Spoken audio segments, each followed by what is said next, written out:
Ang tagal mo nang nagko-content pero mahina pa rin ang views, hindi pa rin monetize at palaging nare-restrict o di kaya palaging nagkakaroon ng violation. Siguro nga may mali sa mga content mo. Dahil ayon kay Facebook, mas pinapaboran na niya ngayong 2026 yung mga gumagawa ng mga original content. So eto guys, yung isang maikling gabay para malaman natin kung ano nga ba yung mga original at hindi original na content. So eto guys, yung itinuturing na original content dito sa Facebook. So ang una, mga content na ikaw mismo ang gumawa or ikaw mismo ang kumuha ng video.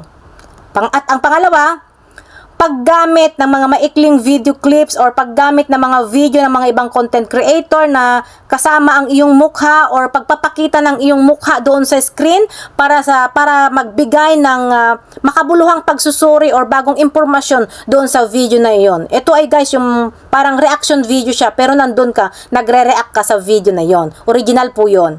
At ito namang hindi tinuturing guys na original content. Ito ay yung, ang una is yung pag-re-upload ng mga post na hindi ikaw ang original na gumawa. Yung tipong sinave mo lang yung video ng kapwa mo content creator na wala ka man lang binago or wala ka man lang dinagdag na value tapos pinost mo na agad doon sa timeline mo at umastang parang ikaw na ang may-ari ng video na yon. Pangalawa, paglalagay ng frame or paglalagay ng border sa video. Hindi po tayo pinapayagan ni Meta guys na maglagay tayo ng napakalaking border paikot sa ating video. Pinabasa po ng system yan na unoriginal content.